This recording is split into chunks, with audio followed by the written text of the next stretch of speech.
Apparently, I'm live. So,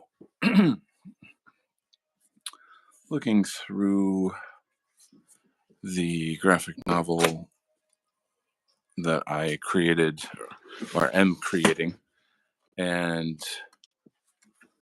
it's colossal, it's ginormous, and I'm just thinking through how am I gonna get this thing done. I don't even know, but when I'm not doing something, then I'll be doing this. You know what I mean? Um, so we're moving forward in the narrative. My other freelance work, just taking a pause, waiting for the script. So I am going to move on to my story here. Um, I might move the camera a bit to help see better. I don't know how well I can do that. Like so, I guess. Anyway, our main character, Militiaman, he in this story arc, he and his teammates in Maga Force were, well, he wasn't killed, but they were all killed, and he escaped and was sort of saved by this angel who explained to him that Judeo-Christian News, which sponsors MAGA Force, killed them or tried to kill them, and that now they're replacing them with a more diverse group of superheroes. And Militia Man visits his wife, his pregnant wife, who thinks he's dead, and you can imagine the drama of seeing each other again. So now he's trying to explain, like, I don't know what's going on. This happened and that happened, but I know that there's people that are trying to kill me. So you're gonna have to lay low, whatever, whatever. And they, you know, she brings his superhero costume or whatever, and they say a little prayer, and they're trying to figure out how are they gonna get through this. They don't understand what it is, but this is like kind of the heart of the drama here, because they're a married couple. They got a baby on the way. He's a huge figure in being this big American superhero. Um, he doesn't understand why he survived this explosion, and then who is this angel that helped him.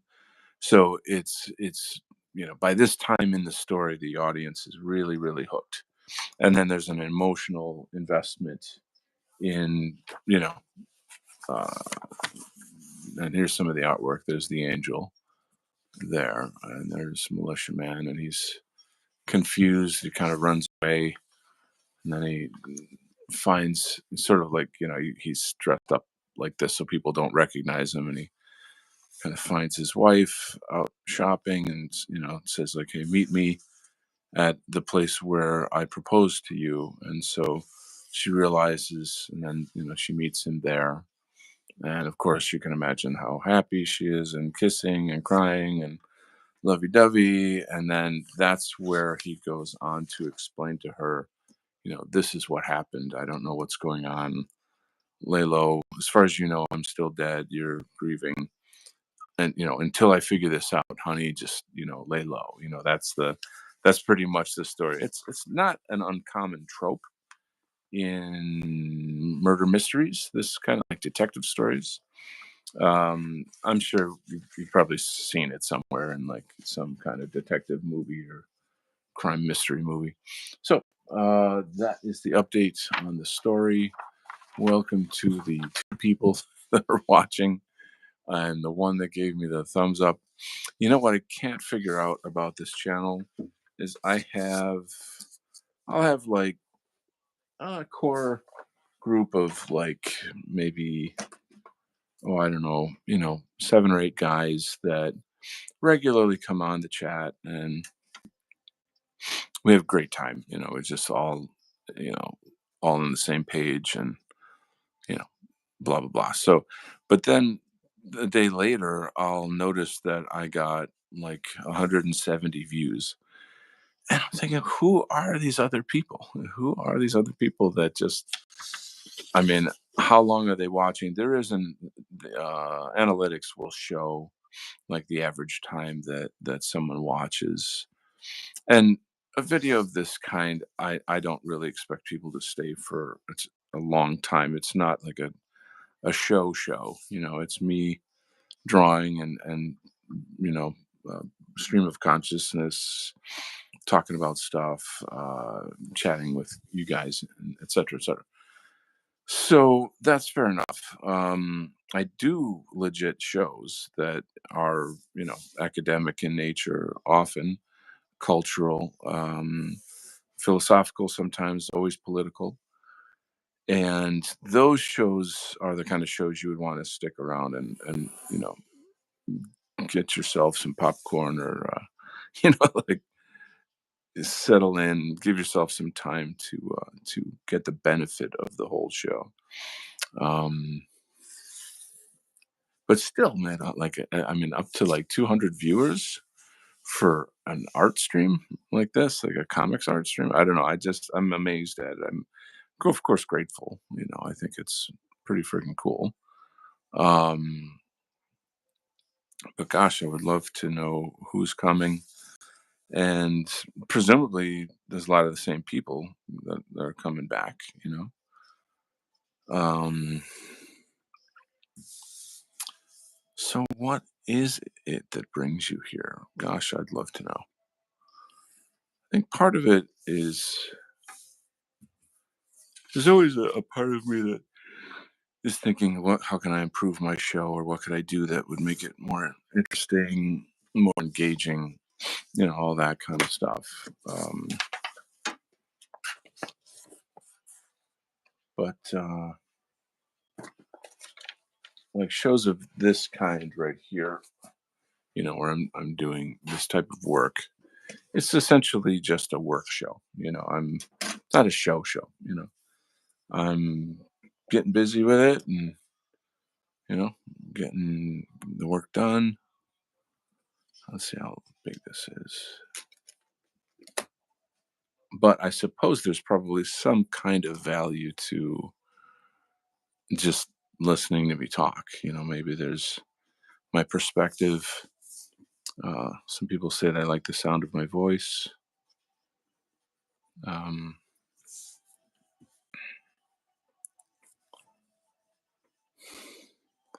I do kind of run over like the day's thoughts, the day's events, stuff that's going on there. Did a message here, Donarudo-san. はじめまして. 元気ですか? How are you doing there, buddy? Caught 2 minutes of your stream today on Alexandros Megas. I think you're talking about Alexander the Great in Spanish.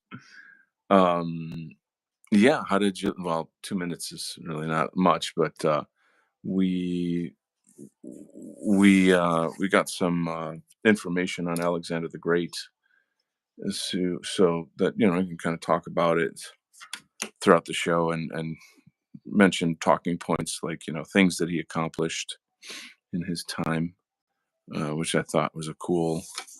This is a cool addition to the show. Is it added a little history and education. That was Patriarch's idea to do that. He prepared some just like factoids about Alexander the Great. One thing that I stated that I think that sort of patting myself on the back here, but knowing what I know more about like Asian history, etc., it occurred to me that Alexander the Great is essentially the European Genghis Khan. If you look at the scale of his conquest, and how he laid the foundation for civilizations to uh, grow and as they did, then you know it's a really good analogy. Budgie Burgers here, great to have you back. You can improve your show and make it more interesting if you got a dummy, a mini Donald, and a dummy that takes over. Dude, I'm on it. I'm on it right straight away.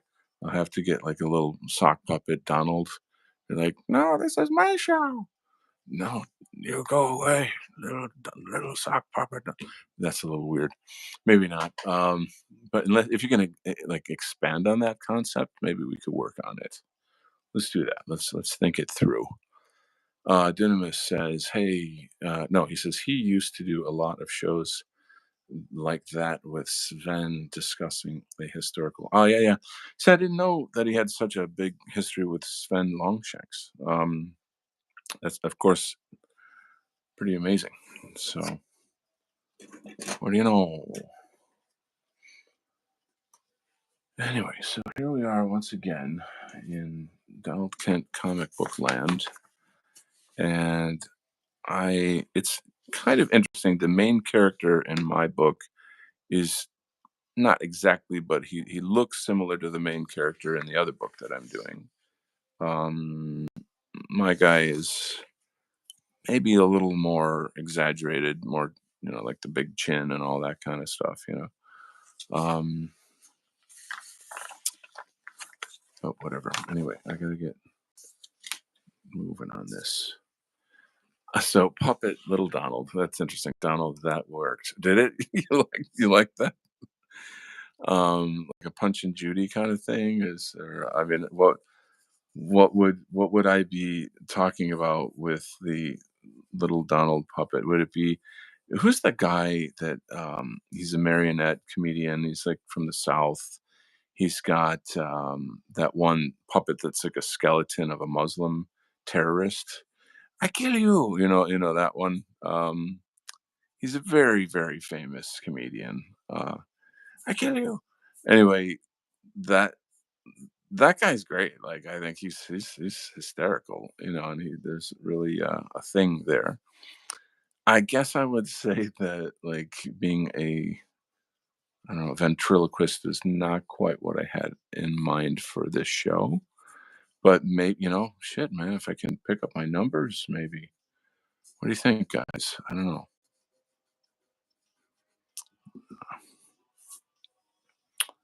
Anyway,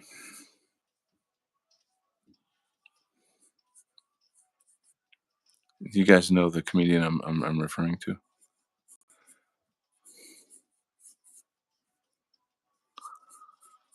Oh boy. So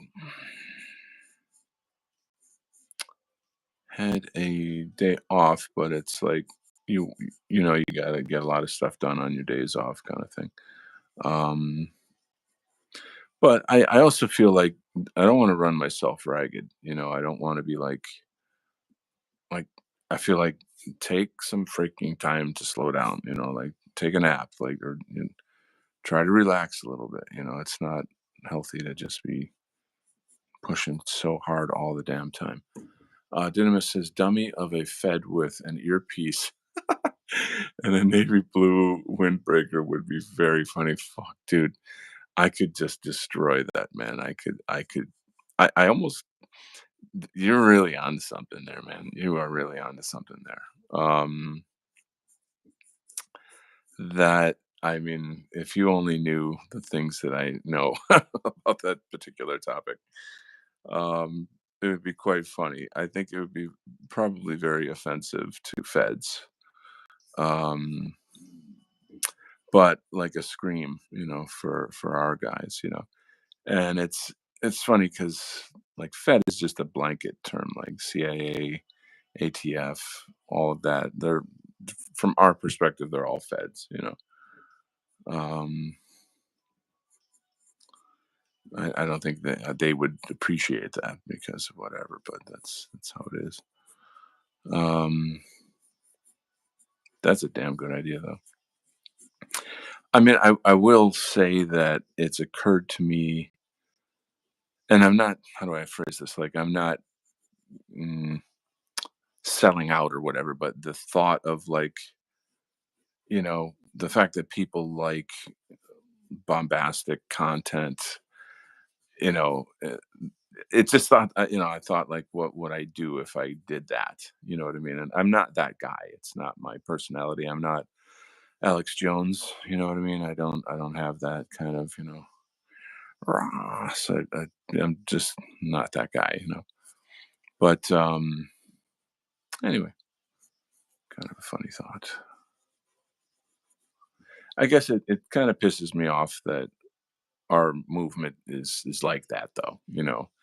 That if you're not saying things that are really edgy and offensive or whatever, then people don't. It doesn't attract attention.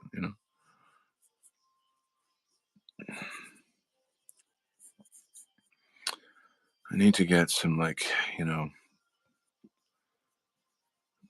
girls in bikinis on this show or something. Naps are underrated. Yeah.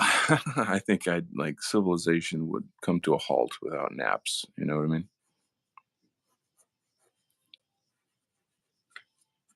Mm.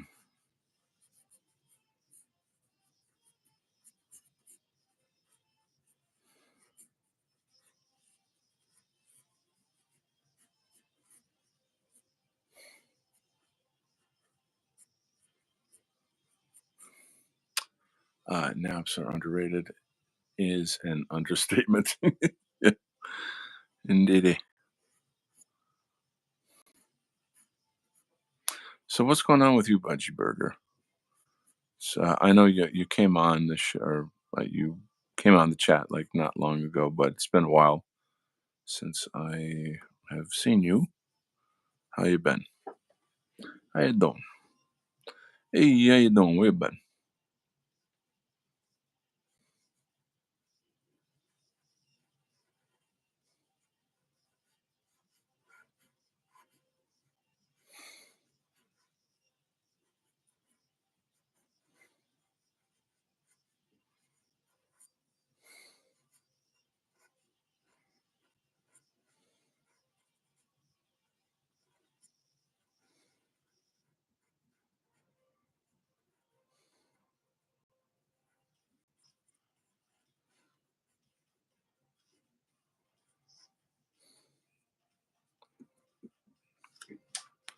Something's wrong here. Hold on.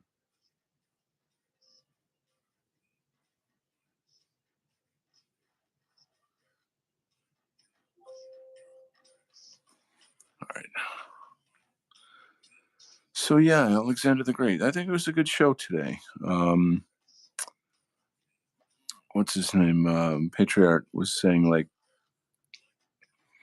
just sort of musing, like, I wonder who watches the shows, or da da da. And I was saying, these shows are archived. You know what I'm saying? Like, when it kind of comes to the time when people are looking for resources for white positive art, right wing art, we'll be here. We'll have all of this content already out there. And part of it is this idea of taking control of the narrative of it too. You know what I'm saying?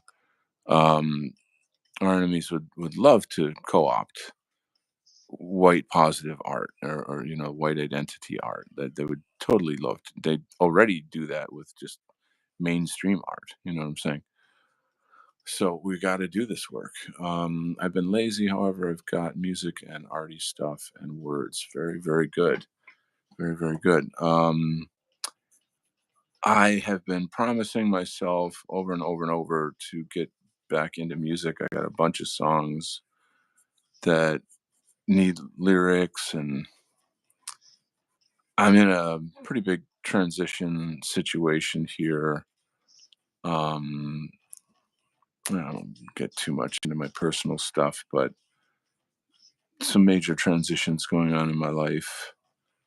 Um, so I've been overwhelmed by that stuff, and we'll just wait and see how it all kind of pans out.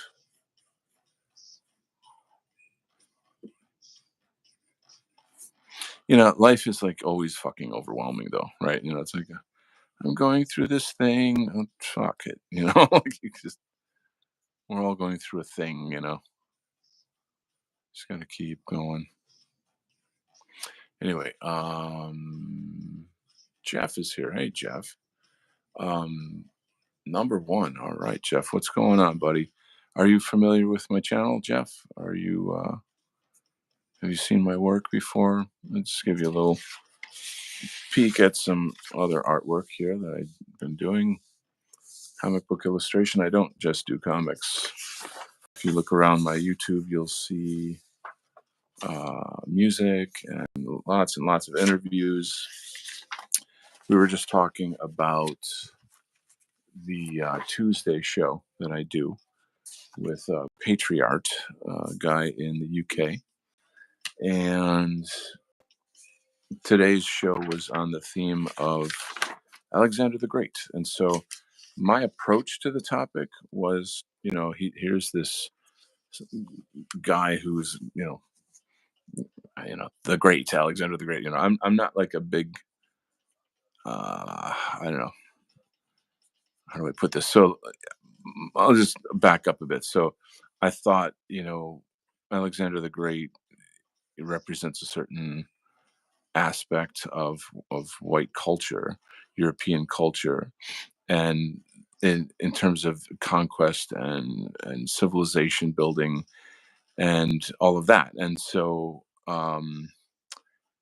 I thought I'll do something more like a montage where I show uh you know rocket ship going to another planet and uh, French architecture and all of these things that kind of show different aspects of our conquest of various fields, So my approach was more symbolic in that regard, whereas Patriart did a portrait, you know.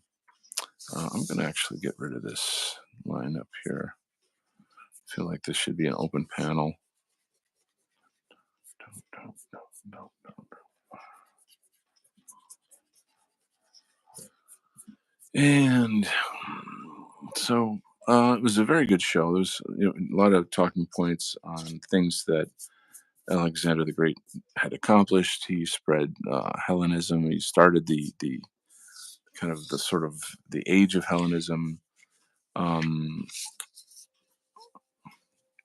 it's funny because he's from Macedonia, and years ago I used to work with a woman from Macedonia, and I always thought about that, like, oh, you're from the bloodline of Alexander the Great, kind of a neat thing. And she was very beautiful too, and so I'm like, maybe I need to meet some Macedonian girls, and for like Mediterranean girls. It's something I'm more Celtic, so I guess that's like a thing maybe where you're attracted to differences, something of that nature. I don't know. Maybe someone can comment on that. But I did date a girl from, she was Sicilian back in college. She was, uh, keep this PG here. Wonderful. She was wonderful. Wonderful gal. But there's this and there's that and there's the other thing. Okay. Maybe I'll zoom in a bit. Probably is easier for you guys to check it out. So what I'm doing here is I'm transferring this character over to this part because he's narrating, oh my God, these crazy things happened to me and blah blah blah blah.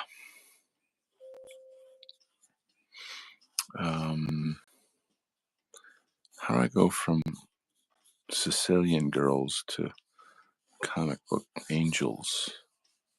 What the heck? Welcome to the Donald Kent Art Show. Um,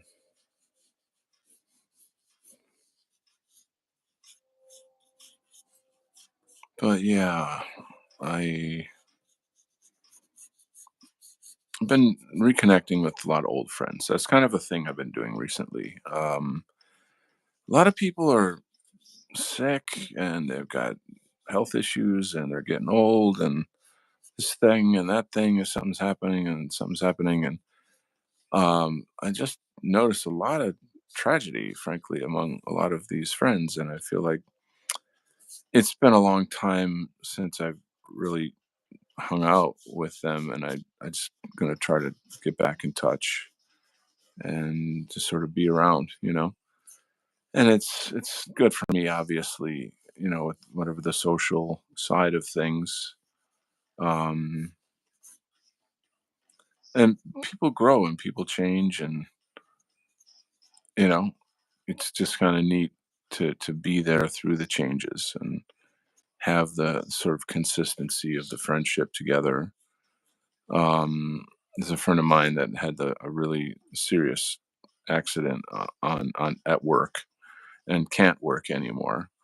And so, like another mutual friend of, we're going to visit him soon, and just kind of, you know, lift up his spirits, be friends. You know, this is the thing. You know, um,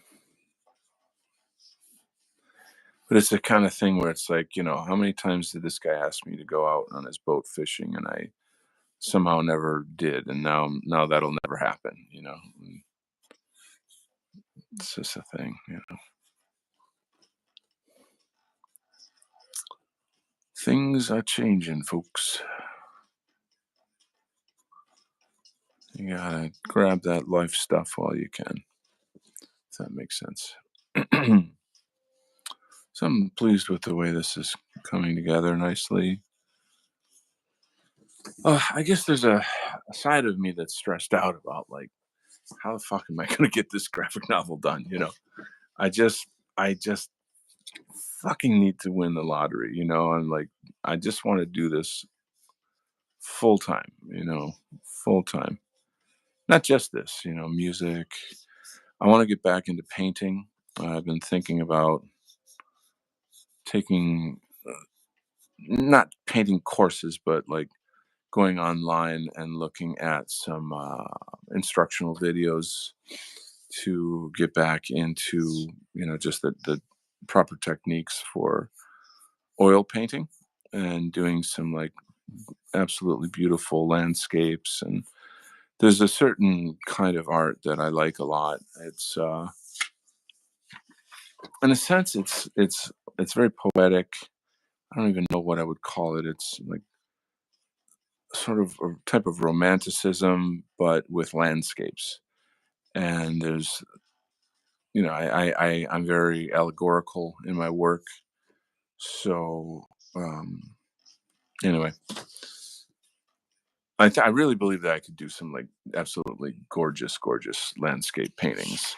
I used to do Chinese landscape paintings like for years and years. I mastered it. You know, I had exhibits in Taiwan and Japan. Can you believe that? And I try to imagine going to another culture, mastering their art form, and then having exhibiting in their culture, and people saying like, "Oh my God, this is amazing!" You know, like that for me was a deep, deep satisfaction, like a profound fulfillment of a dream. You know, but that's the thing about dreams is once you fulfill them, then you move on to the next thing. You know, so for me, I guess comics is the next thing. Budgie says, Donald, can you consider tutorial videos? How do you post music and photos and videos? Some folks ain't so technical minded. I don't know how to post them.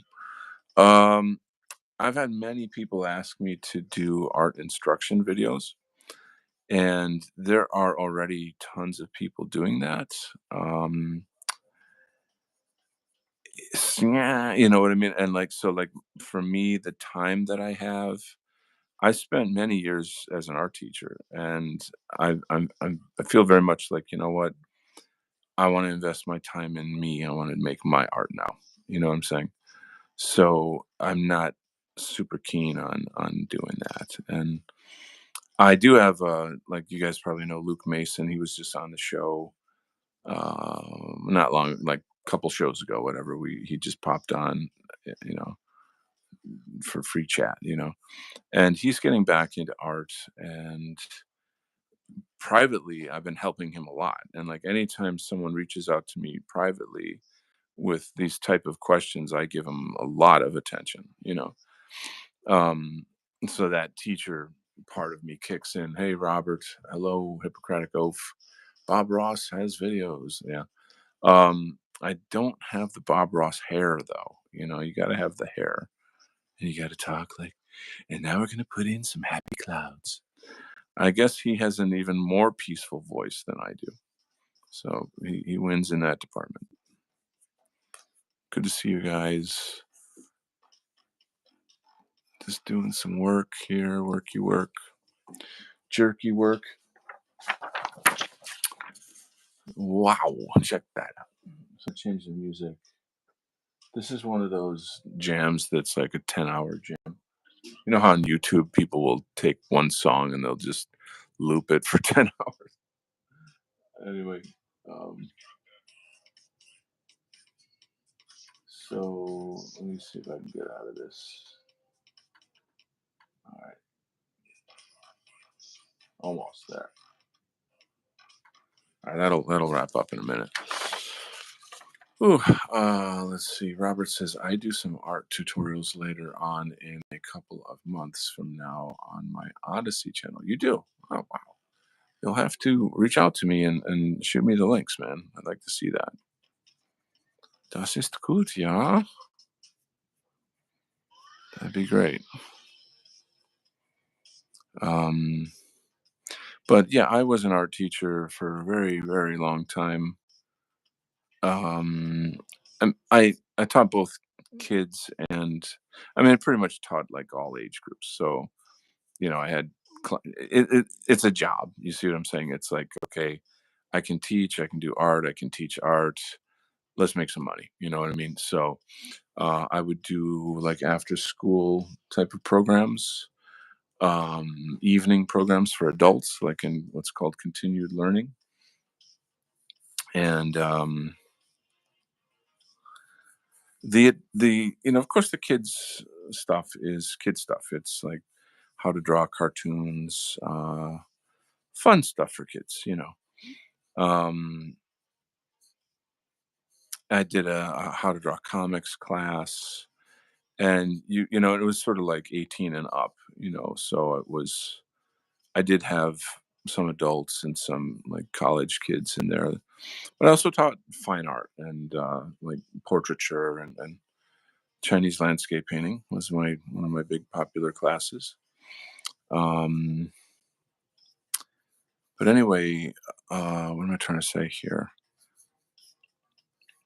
I'm not. I mean, I don't dislike kids or whatever, but I managing a classroom of kids is a lot of work. There's you and kids are kids. They can't keep their mind on one thing for like a super long time. So you have to you're really on stage. Like it's go go go go go go go go go go go. It's a kind of a babysitting job. And I just was like I really don't want to do that. I don't. It's exhausting. It's not fulfilling to me personally.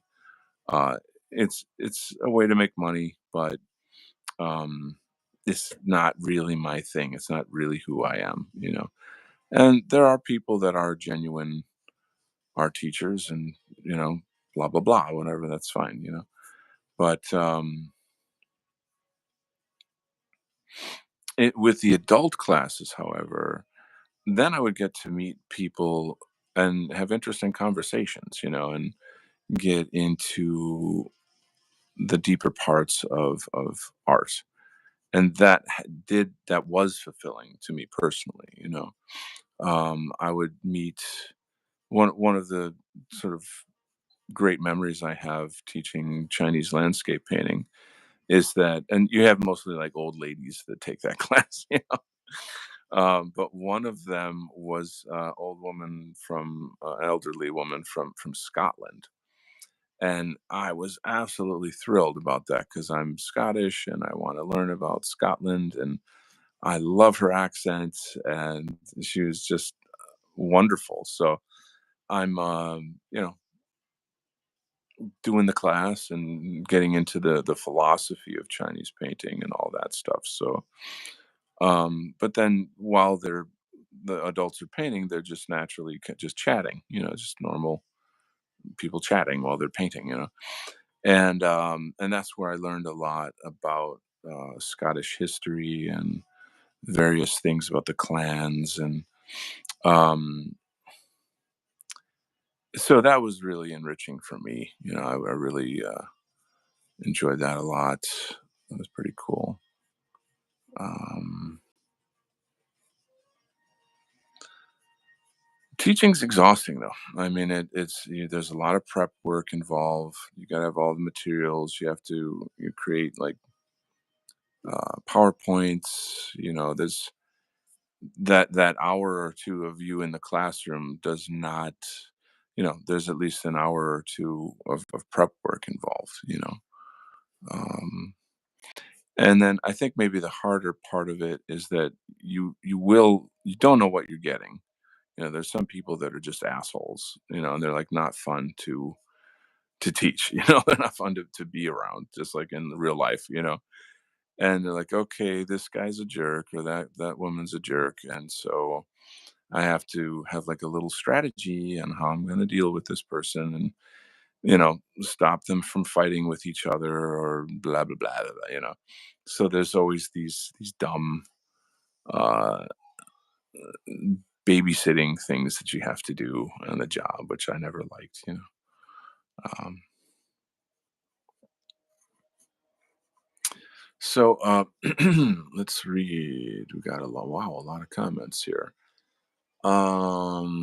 Robert says I'm going to haven't done them yet. I need to buy a better camera. When you're an adult, you kind of want to be around other adults for sure. The vibe of being able to connect with other artists isn't there with kids. Oh my God, massively. You're basically like a third parent. You kind of have to be at an art school around other adults for that, for sure. Didymus says strategies for managing difficult personalities, volume 7.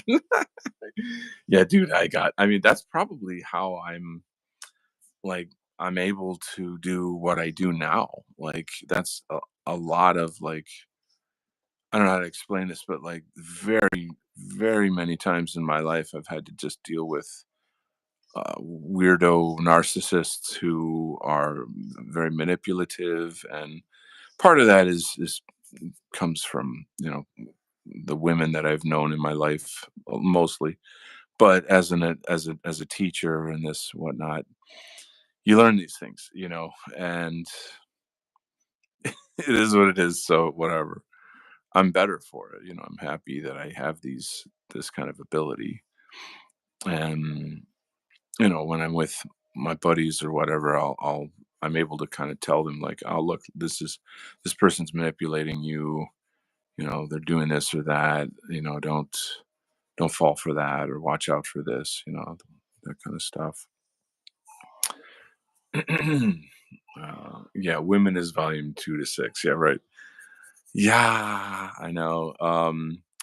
The topic of women came up in my last stream with Western Kind, and he really threw down the gauntlet on that topic. He was very some very very traditional views and very strong views on that.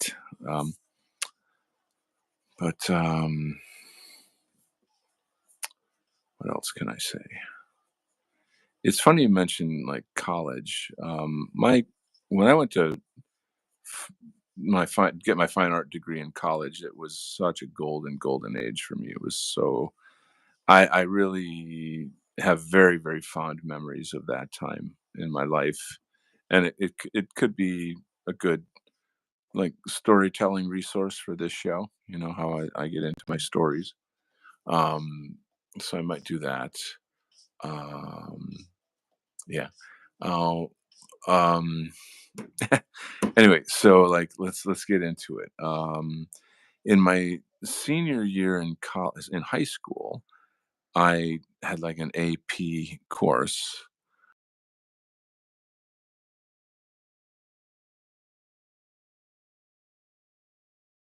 creative guy. And excuse me. So whatever, I was, pretty much all through high school, I just couldn't wait to get to AP art, and then I had a year of doing whatever I wanted. And so my teacher, he was like, "Listen, man, it's up to you, man. What do you want to learn? I'll teach you whatever." And I said, "Well, I'm going, to be a fine art major, in college, and I want the first year of fine art in my last year of high school, so that when I get to college, I'll be ahead of everybody." And, there you go. See, I'm not as dumb as I look. And he was like, "All right, right on, here we go." And so he just, plunged me right into real art education, which is, like the stuff that how do I put this? This shit goes back to the Renaissance. Like, this is the real deal. It's not some foofy, follow your feelings bullshit. It's very fucking hard work. Hundreds of hours of like intense concentration, massive amounts of eye hand coordination, skills, drills of skills, and on and on and on. And in my senior year, I mastered portraiture of high school, senior year of high school. And it was kind of a thing where, I'd have my friends, if they were, like, say they were on a, what do you call it, a study hall, I'd get a pass from the art teacher to have them come down and sit, and I would do their portraits. And so I got a scholarship from doing this shit. You know what I'm saying? So anyway, just checking the chat real fast here. I didn't know they offered AP art in high school. I thought it was just English, math. Here, copy these Baroque and Bouguereau plates for 6 months. Well, no, there's a science to it. Maybe I should take a. Oh boy, this show is going to turn into an art lesson show. It seems like it's heading in that direction. Um, I'll kind of give you an idea. For example, like, so okay, one of the classic tools is that you do blind contour drawing. Blind contour drawing. So, um, for example, you'd have your sheet of paper to your right, and you're facing left, so you can't see the sheet of paper. And you look at your hand, and then you move your eye along the contour of your hand very slowly, very slowly, very slowly, all around the contour. You're outlining it with your eye, while your hand, out of your view, is following your eye at precisely the same time. And so you and normally the drawings end up looking, like shit at first, because you weren't looking at the drawing. You can't see what you're drawing. You're training your eye hand coordination.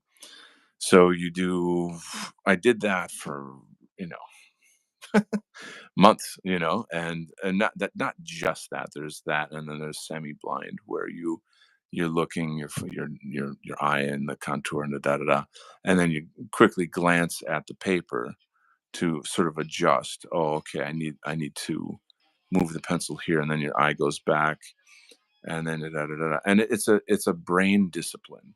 It's a mental discipline.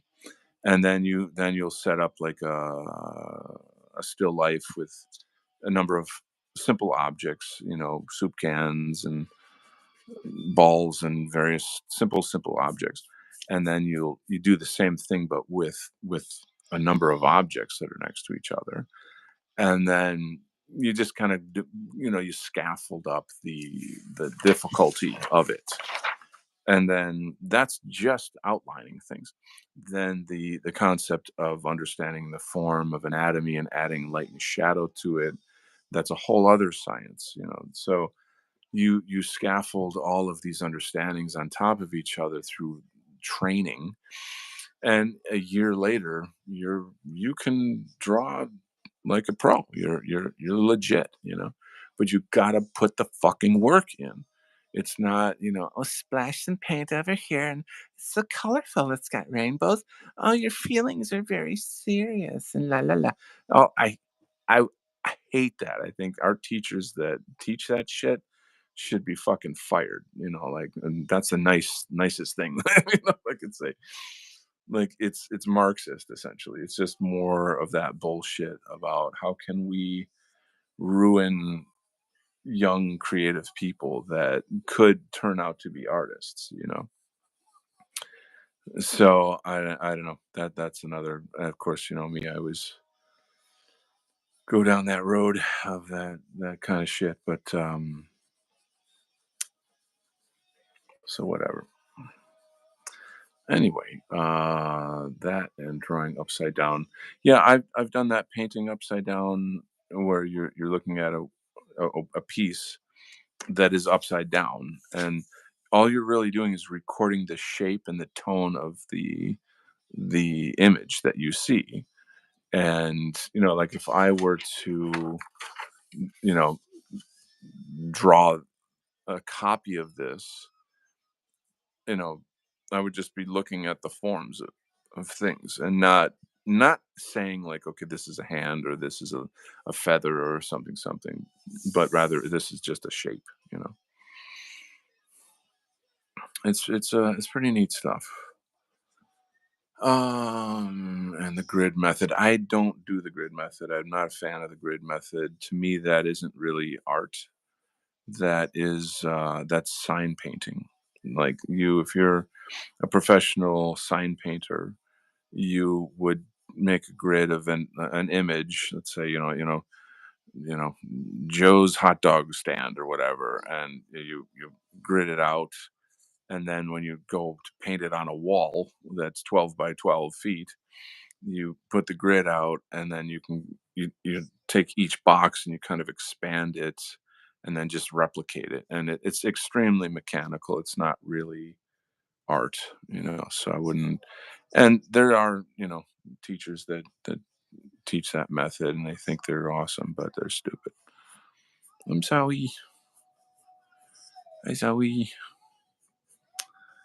So anyway, I get to to get into the art program, you do a portfolio review, and they're mostly going to say yes because they just want your money. You know what I mean? That's just a bunch of bullshit. Um, and then so in my first year of college, I just the whole thing of moving in. Let me read this here. Have you seen the tattoo artists that do all the design in Photoshop or Corel? Then print out and transfer stickers and stick it on you, then tattoo over it. Yeah, yeah, I've seen that. I mean, excuse me, it's a job. I don't. Hold on a second here.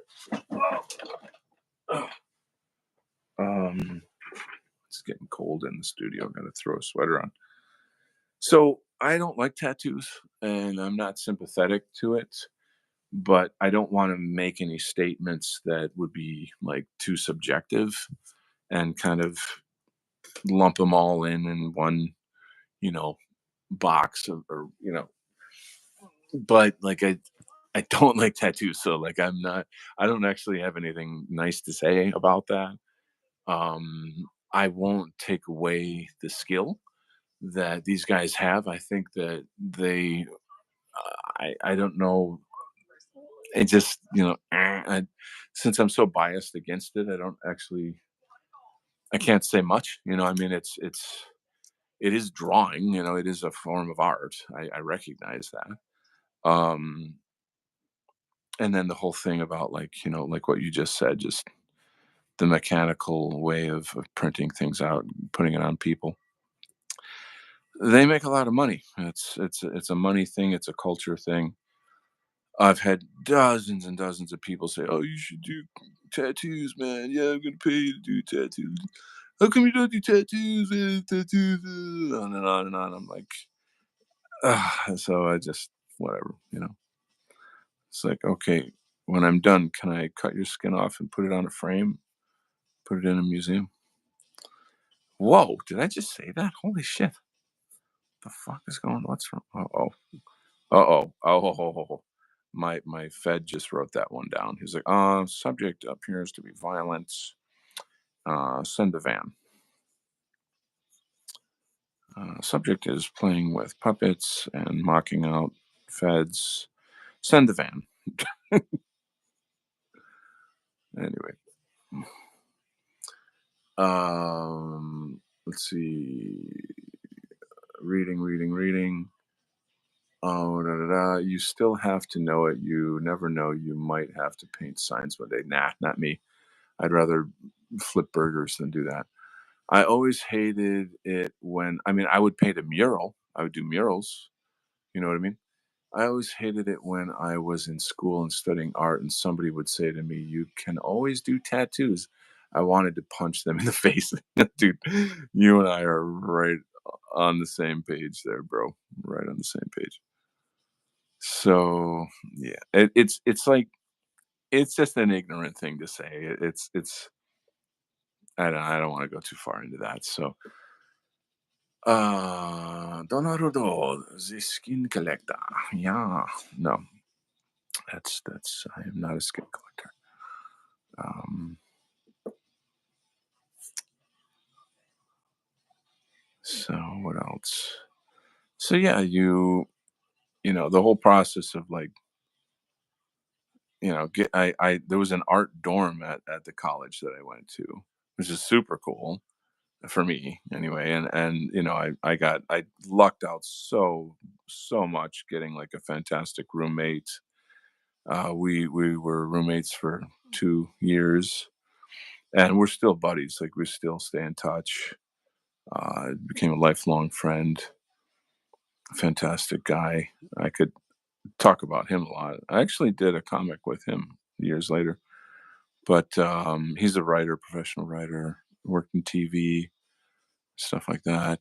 Um, what can I say? So anyway, yeah, you get all your equipment and your fancy art materials and your portfolio, and you're walking around campus. I'm an artist. You're how old was I? About 18, 19. You get into college. I'm an artist. It just feels so good. Like I'm really doing it. And you're with people your age who are mostly your age who are in it as well and experiencing that kind of coming of age as an artist experience, and you know sharing in the excitement of learning real fine art and all of this. It's a fabulous experience. Hippocratic Oath says, when we end up in the FEMA camp, Donald will do tattoos. There you go. There you go. So I like how you think. It's always this silver lining around every cloud. That's beautiful. Um, and then the Fed is like, okay, write that down. FEMA camp tattoo artist, make sure. So people think it's for failed artists or something if they can't find work as an artist that they can just go do tattoos.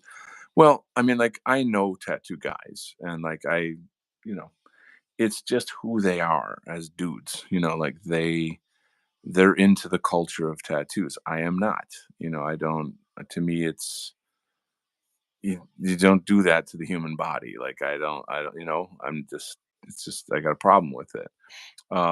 But they love it, and so for them, that's what it is. And but it's also a type of, and this is gonna I'm gonna probably get some shit for saying this, but I'm just gonna say it.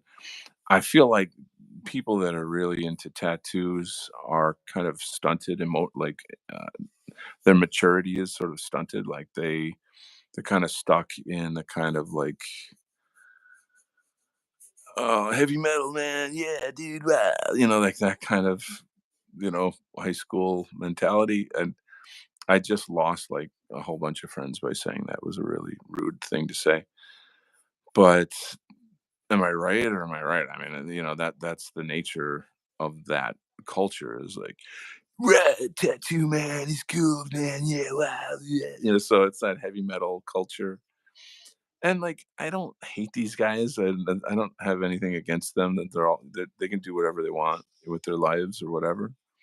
But like, I'm not that guy. So I don't. I don't identify with that culture. For me personally, my biggest problem with tattoos is women with tattoos. Like that is an abomination in my eyes. Like that is the most. It, it's just such an offense to nature to see women covered in tattoos. Like I'm like, I mean, it breaks my heart, and and then it's just like horrible to look at. So, sure, there's gonna be it's not like a big judgment on the person, like, okay, whatever, you like tattoos, whatever, so what? It's your lifestyle, it's your choice, go do what you want. The but I don't like it, it's like I can't change how I think. Um, and there was some a while ago where I was, trying out, like, the online dating apps, that kinda shit, and I'm hitting it off really, really good with this gal, and things are going wonderfully. Um, good energy. It's just, it can feel like this is going to work. This is going to happen. And then at one point she says, "Got any ink?" And I'm like, I'm like, I don't, you know. So I was like, "No, I'm not really into tattoos." And like, she just ghosted me like straight away over fucking tattoos. Like, how fucking retarded is that? Like, if you're not got any ink, like, was that how you say it now? Is that what's cool? Yeah. So whatever, whatever. Just- I just and maybe it's like a cultural prerequisite for meatheads or something. I don't know. This broadcast is going to come back and bite me one day. I guarantee there's guys in the movement that I'm like buddies with that I really love and respect that have all kinds of tattoos. So it's it's a thing. Anyway, yeah, babe, I got a tattoo of Alfred Rosenberg across my chest. Blood and soil, honey. In 1488. I will tell you though, years ago when I was younger, um, and I lived in Taiwan, I did once think that maybe I would get a tattoo. And but I was like, but it's gonna be my Buddhist name. Like I when you become a Buddhist, you officially you get a new name. And and so I was gonna have that like on my sort of like on my upper right side of my chest, like just like probably like no bigger than that, is small. And just something it's not like I would show it off to people or something, rather it would just be something for me kind of thing. And I went to a tattoo shop. I was, it was with my buddies and we were drinking too. I mean, it was just like, oh, very Buddhist of you to be drinking.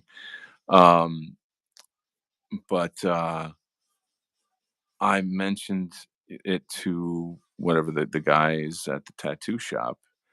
And, I, before doing it, I said, write it down so I can see what it looks like. And at that time I spoke Chinese really, really well. And so the guy wrote it wrong. He misspelled it. And in Chinese characters, obviously, and I'm like, holy shit, this guy doesn't even know how to spell the fucking word. And that like turned me off right away.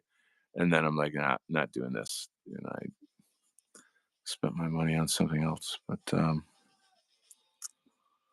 so that's my tattoo story. Gosh, this is like the biography of Donald Kent.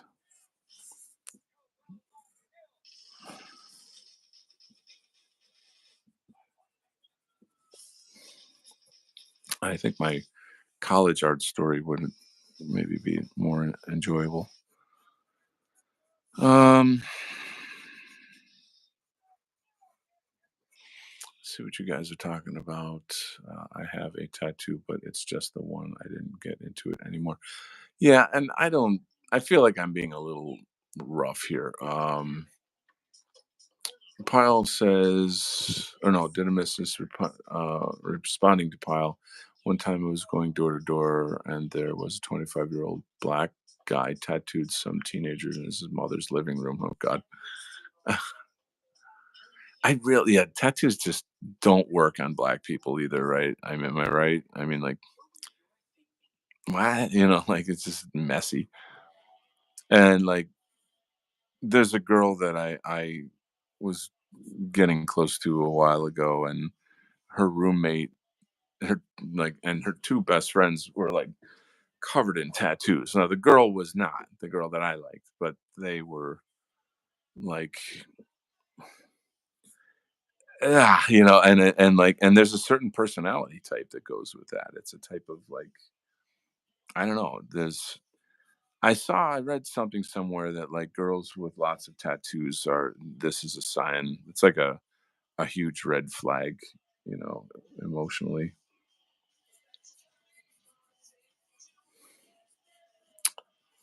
I'm gonna get some massive hits on this YouTube show because there's a lot of background music that is not um that is copyrighted, I guess that's what I should say. It's kind of low. Can you guys hear the music in the back? Hey CG, I couldn't respond to your you asked me how's the stream going, and I'm using the phone to stream. So like when I stop and text, then it just kind of fucks up the stream. So sorry I didn't answer you before. But CG, what have you been doing a lot of shows lately? What have you been doing with your shows? Still Ukraine related, but some other topics as well. Topical topics. Um yeah, no, I'm not mad at you. I wasn't avoiding you. I would like you on, but like let's see. You know what? Maybe I can do that. If you guys will give me a second, I think I'm gonna see if I can do that. Hopefully I do not have any problems. It was a long show last night. Well, do you want to come on the show now and we can chat? Think we can do that? So I believe I have a link I can send you. Just give me uno momento. I'm not going to lose the stream. Sometimes my I just can't explain it. My phone's fucked up. It's a retard phone. So, okay, so hang tight a sec. Let me see if I can get this going. Here we go.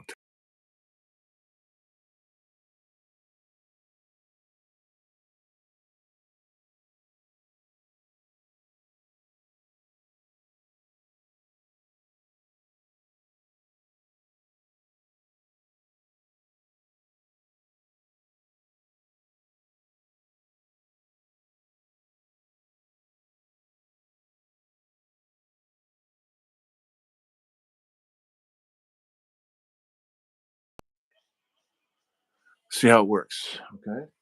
Oh man, I'm gonna take a little stretch here. Oh man, it's always fun to have someone else on, and then I can kind of go back and forth a bit.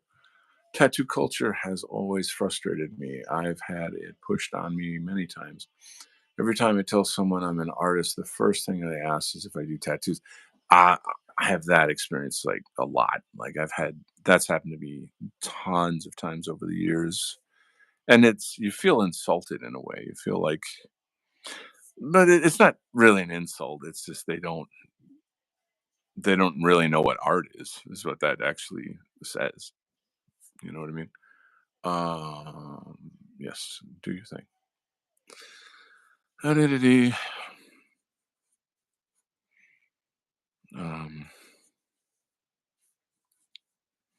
oh, I forgot she's pregnant. I gotta make her belly big. Okay, she's not like super fat pregnant, but like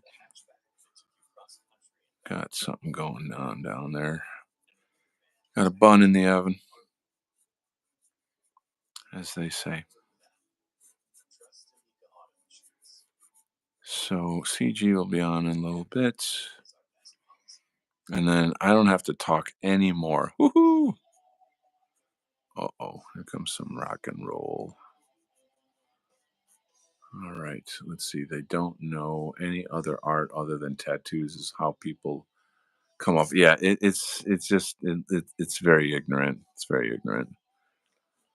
Uh, I guess I just lost all my tattoo fans from this show alone. That's sad. Hmm. Yeah, I mean, I don't know. So, what else can I say? I don't know. I'm trying to like talk over this music so I don't get like in trouble. I should probably just change it. That's probably what I think I'm gonna do. Give me a second here. I'll have to do that. As much as I freaking love this song. Um, yeah, crazy times. So, you guys following what's going on in the Texas border? Um, Rub-a-Dub Media is here. Welcome, Rub-a-Dub.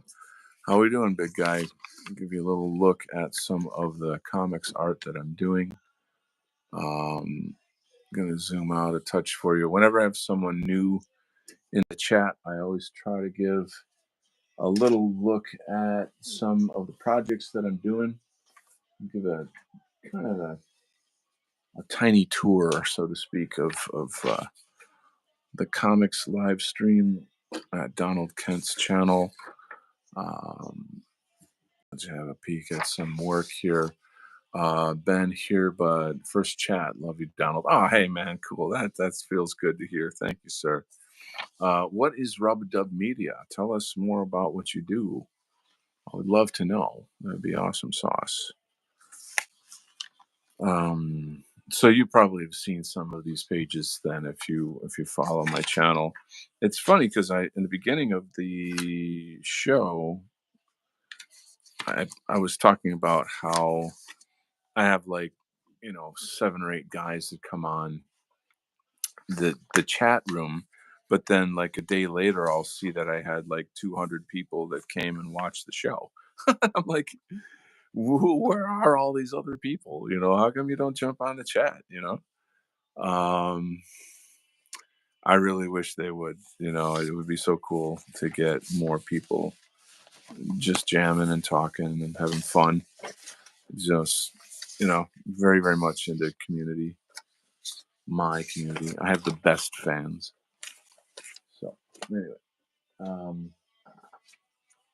getting back to work here. Let's see. So, CG's going to jump on. He's so if for I don't know if you guys know this or not, but CG has his own show with a guy goes by the name Dirty D, and I always think of like Clint Eastwood when I hear Dirty D. I don't know, does that ring a bell or something? So whatever. They focus a lot on the Ukrainian war, the issues with that and whatnot. Um, but they'll do other topical shows based on stuff happening in the white identity sphere, if you will. So there's that, and now you know. CG's a military guy. He's got that kind of background. I've had him on my show a couple times. There's a show we did on fourth generation warfare, which is, I think, my favorite show that he's been on. He goes into some really great detail about what that is and how it's being used against us now, and very very informative. It's good to have like a military buddy, who's knowledgeable about these kind of things.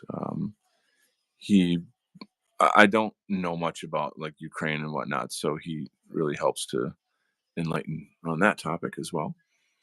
I watch it sometimes, especially the Sunday movie night show. I want to get on that show. I want to be on that show. I feel like I'm gonna have to schedule that. I'm gonna have to make a schedule. Maybe when CG jumps on, we'll do that. But I gotta get some tunes on here. Hang tight. Like not commercials. Maybe. Hold on. All right, we'll do some synth wave. I don't even know if you can hear it because like there's somebody upstairs sleeping right now, and I don't want to like jam the music too hard. But whatever. Living in the 80s.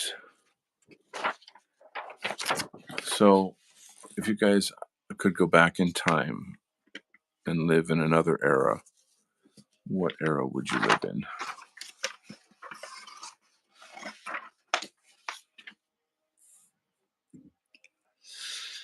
In the 80s.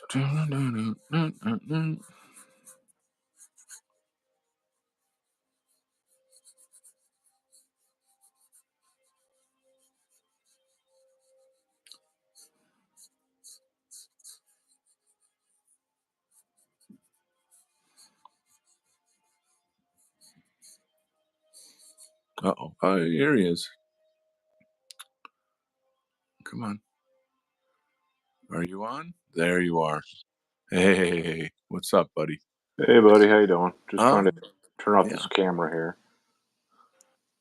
Yeah, it's just dark on the other side. I don't know if you Yeah, want it's because my finger's over it. 'Cause- to. You had a great uh, shot of your finger there. You just doxed yeah, your finger. yeah, it just docks my thumbprint. Yeah, now we're gonna find you. I know, I know. Let me just find a book here. There we go. Okay, because fuck Google, anyway. The Google Oh, Opticon. Anyway, hmm. so How what's you up, man? doing? Oh man, I'm just cruising. Doing my thing as usual. How was your? You've been putting out a lot of shows lately. Actually, we're just talking about the Sunday movie show. Uh, What was your last movie show you did? that's D's thing. Oh, okay. He did, God, I think it was Ninth Company recently. Let I don't me think I don't know that. What is Ninth Company? Uh, you're gonna find this ironic. It's actually a Russian movie. Oh, No, sorry. Last Saturday he did Look Who's Back, and then the week before that he did Ninth Company. Ninth Company is a Russian movie on Afghanistan, and he was in Afghanistan, so it's kind of wow. interesting to Yeah. correlate both experiences and how both left. And but it's a great movie. I Hmm. highly recommend it for people. Wow. Despite my obvious, alignment with current events, it is a good movie though. Okay. So, Yeah. mhm. What? I mean, is it a fictional film? Is it a documentary? No, What? it's based off. It was what do you would call those? It's a military action drama that did happen based on real events. It was Oh, the okay. Ninth Company of some airborne division from Russia. I forgot their like whole I got it. designation. Doesn't matter, but they Okay. were in Coast Province in 1989, and yeah, and they got their shit pushed in basically by the Mujahideen, and they killed a lot of them in return, obviously, but basically after that fight, Russia left. So it's kind of this classic Slavic tragedy of Uh, everyone dies and one guy lives and he's broken and soul's just like totally I get it. I get it. burnt out and shit. But you did good, son, and Yes, for the fatherland or for the whatever. yes, so, yeah, whatever, yeah. But Yeah. Yeah. the ending of the movie is probably the best scene. He's in his late '80s Soviet garb and stuff, and he says, "I was decorated and going home to a nation that would no longer exist in 2 years." Mm. It's very solemn and very Slavic. Yeah. Yeah, it's a really good movie though. So Hmm. anyway, That brings up a question that I've mhm. been kind of pondering lately is like, what is the difference between Eastern Europeans and Western Europeans? And because I feel like that, Ethnicity and well, orthodoxy. obviously, but I want to go a bit deeper on that. Like, Sure, sure. to me, like, I guess I feel like the Slavs, Hungarians, they're their own people. They seem to have a different history. Of course, they're white, but like, Hmm. I feel like of course, communism is obviously a gigantic part of that narrative, but I also feel like their proximity to the Ottoman Empire and, Mhm. centuries of war with Islam shaped them as well. Would you agree? I'll give you a funny story. How to put it? Okay, so I know this person from Romania, Okay. and they tell me that how to put it. So all of Orthodoxy laments the loss of Constantinople, right? Okay. But according to this person I know, Hmm. they don't blame the Ottomans so much, Okay. and this is going to really like twist your brain here. They Okay. blame the Hungarians because they're Catholics, because it Wow. was the Hungarians that molded and engineered the cannons to take down the Iranian walls. No So shit. they blame they blame the Holy. papist Hungarians for taking out Constantinople. Wow. Anyway, so I Wow, dude. like my brain just like blew out both ends of my ear, or both sides of my I ears. I'm had like, I oh, what? I we better not let Nullis hear this show then in that case. He will go ballistic on that. Yeah. Um, It's just one of those like funny like grudge things. okay. What's the difference though? I mean, I think that's for every individual ethnicity to speak for themselves. Mhm. We actually talked on that a little bit during the show because oh god, you're gonna get me talking current events again, but that's why you brought me on, so it's Well, we don't have to. I mean, I know it's that fine. you could be burned out by that. I get it. You We had don't like need. a 4 hour show last night, so I'll keep it short and succinct though. But there was a Hungarian not prime minister, a parliamentary minister, and a Romanian one that were espousing revanchist ideas of taking Ukrainian territory, and yeah, because this plays to Russia's hands because they want a disunified block of nations that are smaller than Russia, so they can do the thing. Um, well, it's just the way it is. It's just Yeah, that's yeah, just history. yeah. But the thing with it is that I tried to put as eloquently as I could. I was rather tired last night, but Mhm. the point of ethno nationalism is that it needs a structure, and the nation state's still the best structure for government and politics, and having a governing body over a ethno state. Mhm. Um, so to have the hierarchy of that political system be representative of that ethnic body, culturally, linguistically, religiously, biologically. Um, that's what needs to be preserved. And Mhm. to have any, this is where starts. So you get that vertical to the nation state level, but then you have a horizontal representation of nations being equal to each other in their destiny Mhm. without others taking over through imperium or anything like that. Mhm. I thought that's fairly important to kind of talk about nowadays because um, with what's happening, there is a breaking down of the global order of things, Yeah. but we're going in a pathway we haven't seen since like 100 years ago, and I think we Mm. need to have an articulation and a direction of where we're going with that. So, um, Hippocratic Oath comments. He says that's funny. I just heard about those cannons today.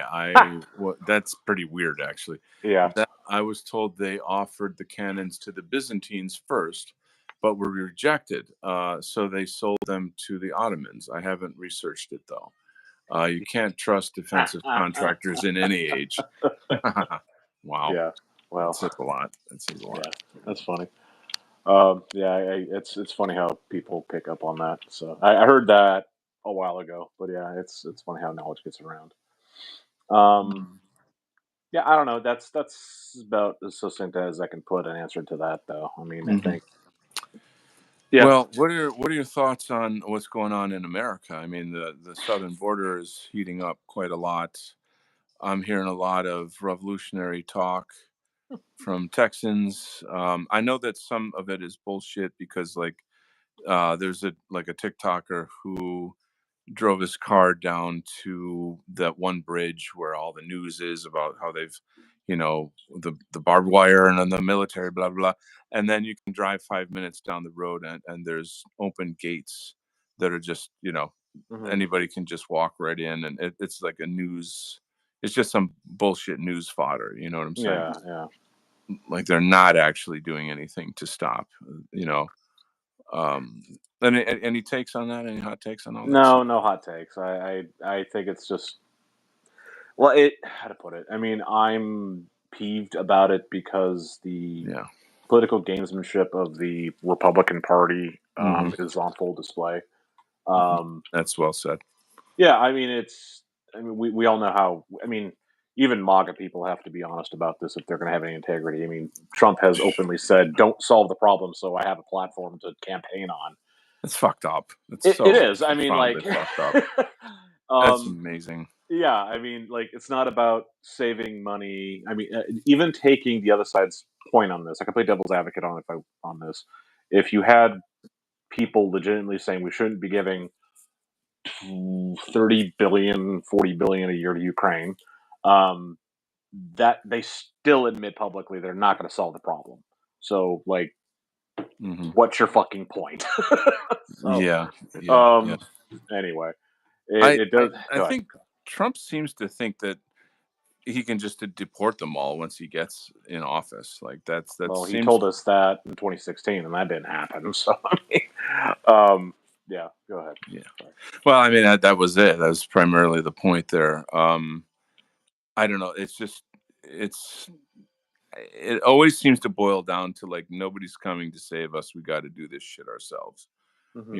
And Hmm. that obviously right away is like, oh, then the feds are going to take notes on that immediately. Yeah. Um, I don't know. I just don't know where to actually put my faith. Like Hmm. is it copium? Is the Trump thing copium? Is there any real change coming? It's very hard Not to say. through him. Not Oh, through him. yeah. That's People need to sequester that in the logical part of their brain and just say, yeah, we that is not going to happen through a New York real estate developer. Yeah. Jeez. Wow. What a way to put it. What a way to put it. um, Jeez. no, Mm. I mean, we all went through that, dude. We thought a potential was going to happen, and Yeah. it didn't Yeah. manifest. So, Right. Right. Right. um, yeah, I mean, it's just a learning experience, and people just need to grow up with it. That's like any adult thing. You don't hope that You don't hope that the man beating you is going to wake up the next morning and say, "You know what? I'm sorry, honey. Every time I raised my fist at you, I was wrong. I want you to slap me back." No. Trump's not going to do that. So we need to stop acting like abused wives and actually man up. That's a painful but good analogy. What you're Sorry, saying right but there. yeah, don't mean You to know. Yeah. don't mean to be rude Um. to anyone. But yeah, go ahead. Oh yeah. Well, I guess what I'm thinking is that like we're in for very serious demographic change, Hmm. and that what's that going to look like? How are we going to restructure ourselves? You know, as white Americans. What are we going to and what will we be able to pull off under the whatever the administration is that we're living under? Are you asking a question or is that a statement? Sorry. I mean, it's a hypothetical out there question that you can. Well, I'd like can to you know your. can you rephrase it? I'm sorry, I didn't really. So let's say this, like Trump is just a gamer, and all these people end up staying here, and somehow and America's like radically transformed, Hmm. and like nothing ever really gets fixed. Like somehow it's just it's just it's America's over. Let's just say that, right? Hmm. So the thing is that then what? Like, okay, well, for the whites that are living here, the heritage Americans already living here, how do we how do we work within this system?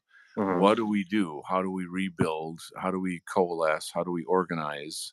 I mean, it's not like you're going to have all the answers to these are the big questions, but I think they're clearly important, and they're the Yeah. things that like everyone's thinking about, you know, Yeah. we, yeah, you get the idea. Um, I mean, a good example is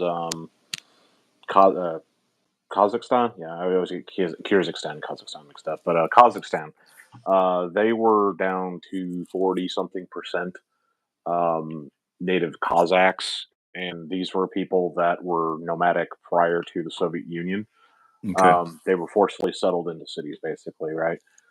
Okay. Uh, Uzbeks, Russians, Ukrainians, Poles, a lot of deportees moved in there, and they were a minority within their own like old stomping grounds. They never really had a nation, but they had areas where they were at.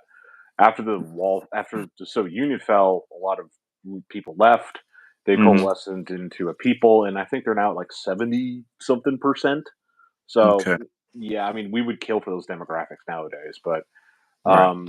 it that's an example. I mean, these things turn around if people just how to put it. Like you know how to fight. Like you've been in fights, you train to fight. It's just I think at a certain juncture, and we're at that juncture right now. People need to learn how to stay in the fight. Um, Interesting. wait for the opportunity to Okay. exploit the counter to beat the enemy. Hmm. Hmm. Like that's what we saw in 2016. That opportunity closed, and now we're just waiting for the next opportunity. And sometimes that means endurance, stamina, and just getting through the suck. So Getting through the sock. That's a yeah. good way to put it. It's funny that like what you're saying here that this term "stay in the fight." I like that a lot. There was a thread on TikTok or somewhere where it was basically saying like leave America and go to Thailand and find a Mhm. Thai wife and party your life away, Was that and what's his face from Daily Storm? yeah, no, it's not. Sorry, But bad joke. Andrew Andrew Anglin, yeah, Anglin, yeah, yeah. yeah. But that's funny you say that. Anyway, and then I got in there and I'm like, you're gonna regret that, and blah blah blah blah blah. And I'm using just our talking points, whatever. Hmm. And you can just imagine all the freaking libtards that came out and forced, like, just, you know, because they're just like little children that just want, pleasure all the time. And they don't Hmm. have a sense of, identity, community, all of that stuff. Right. So, but it's fun to make them uncomfortable anyway. Sure, sure. uh, and then, but here's the thing, my comment got like hundreds of likes, and Hmm. then I thought, like, that's kind of interesting how the people that don't talk are the ones that like it. They don't engage in the debate or whatever, but they agree, Hmm. And it's just, I don't know. I just feel it's important to put the notion out there that, like, we're a people, we're going through some shit, and Yeah. we need you around. Like, don't run away like a little fruitcake, Hmm. Like, man up, be a nationalist, Yeah. you know. Well, yeah, just But saying. yeah, Yeah, I don't think we're going anywhere, dude. It's just, yeah. but the best thing is just to find a stable life and have a lot of kids right now. I mean, I that's think that's the best way to stay in the fight right now is right. procreate so we have the bodies when the time comes. I saw, I'm not like I'm a big fan of Charlie Kirk, but I just saw an interesting clip of him saying that we are going to win because we are doing exactly that, like having babies, while you guys are, having, collecting cats and doing gay shit or whatever. And so, like, it's inevitable that over time we're gonna outpopulate you. And I'm very like, I'm like, Hmm. I don't know if I agree with that. And I, of course, I had to make a comment on there Yeah, about, like, yeah, well, oh yeah, with like millions of brown people being pushed into our country, I'm sure, like, yeah. he's not the guy to go to on the white genocide issue. Um but at the same time, though, I would think that something is going to change in terms of, like, when shit gets so fucking bad, that is when people change. And, like, it's just had to get it's I feel like we're there. I don't know.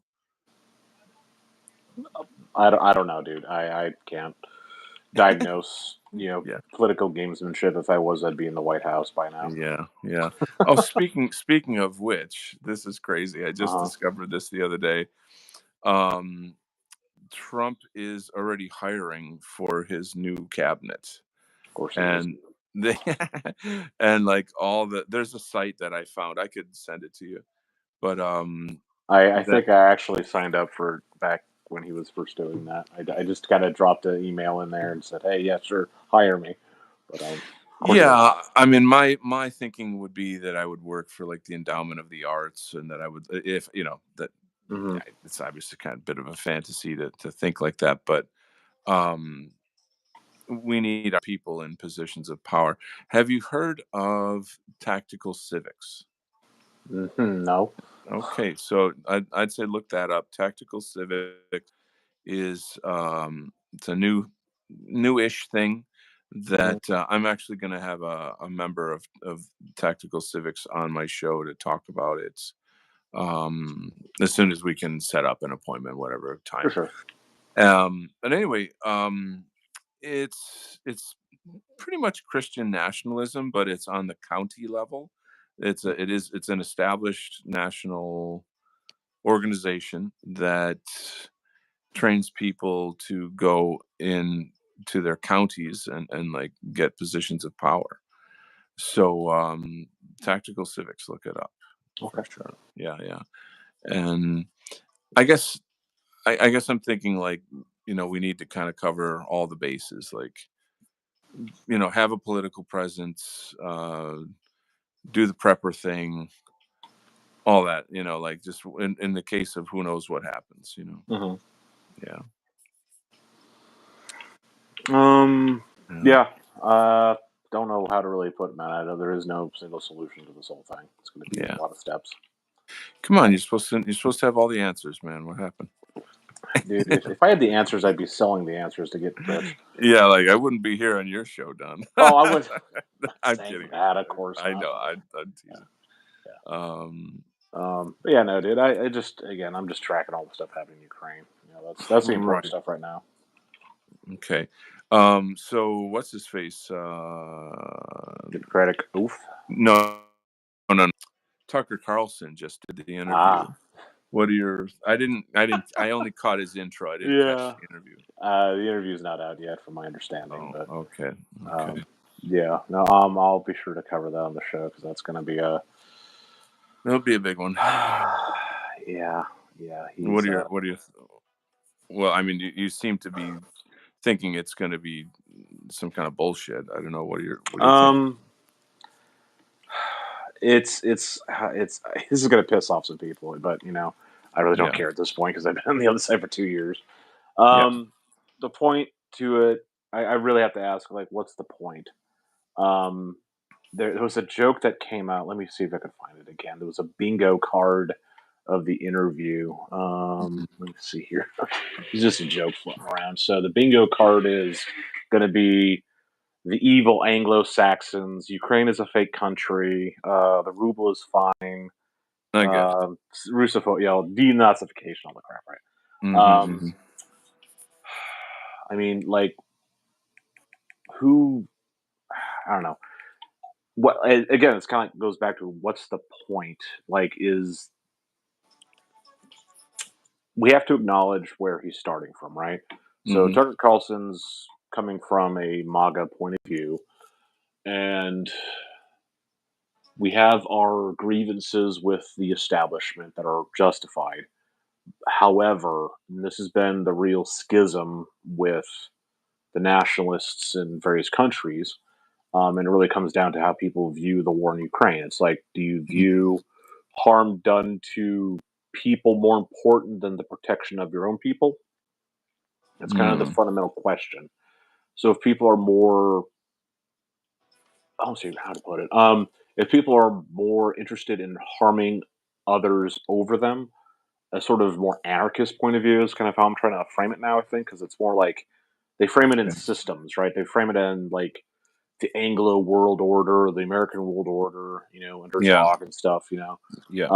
It's an anarchist point of view, burning down a system and hope and just thinking things will naturally fix themselves after that. Like now, there are at this point endemic problems within our own cultures we need to fix because we've been under the system Mhm. for too long. So we also Yeah. have to work on ourselves to expunge these problems. But that's a Mhm. pro-white point of view, I would say. Yeah. Um, so if people are for that, they're going to be interested in listening to Tucker Carlson, and they're looking to Russia as an answer to disrupt or dissolve the world order under America. Um, which we'll leave that in its box right now, right? So people will listen to that. They'll get Putin's like canned answers and stuff, and Sure, they'll sure. probably hear what they want to hear. Mhm. I'm sure a lot of people know this, but there's a term for people that take in Russian government propaganda as truth, Mhm. and they're called vatniks. Um, Okay, gee. I mean, that's kind of what it is. I mean, like Tucker Carlson sold it as like free speech and truth and yada yada yada.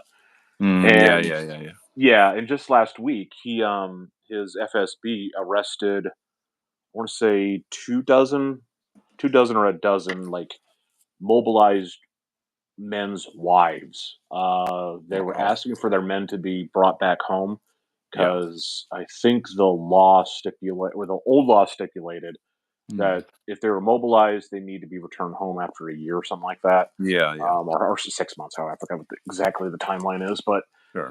they're overextending that, and the new law says they're going to be in it till the end of the war. So they're Fuck. treated no better than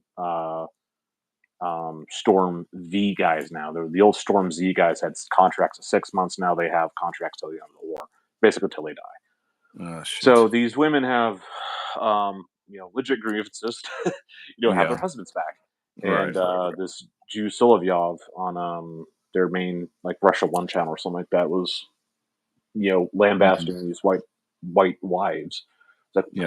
did your husband give you permission to protest on his behalf? He literally said that. I'm like, D had a better reaction on the show last night. I'm like, yeah, this guy's just being a fucking piece of shit, dude. Anyway, it's just like, no, Mhm. they're heroes twice over because they're doing this, on not only they're answering the call of their nation, but they're doing it to the end of the fizzle thing. So to say that Russia is an honest a broker of honesty and truth, Yeah. it's just a lie.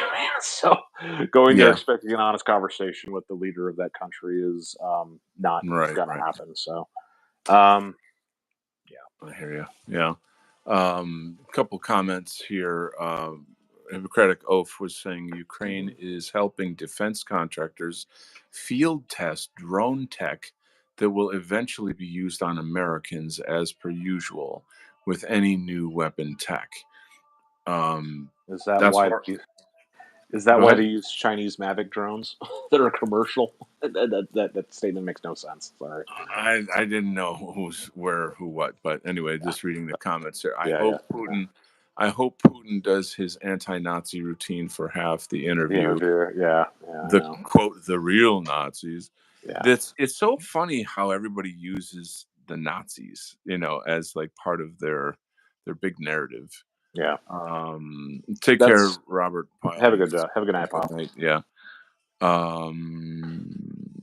But it's I don't know. It's just annoying to me how it's like everybody uses the word Nazi and fascist, but nobody actually knows what those things are. Hmm, hmm. It's so irritating.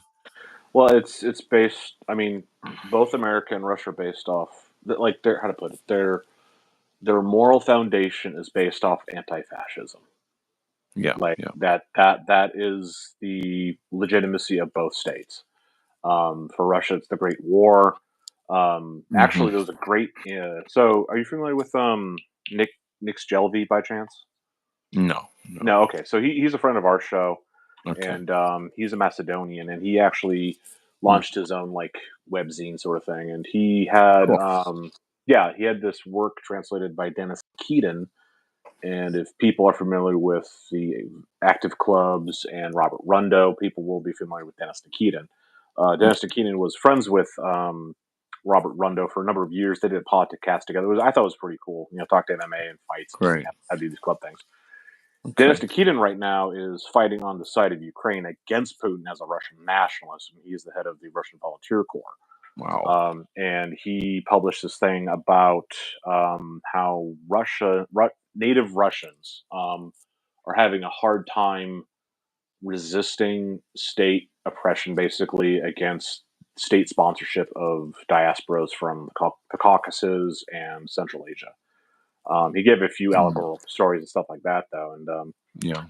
one of our guys in our chat from England said, "Well, that sounds exactly like Britain."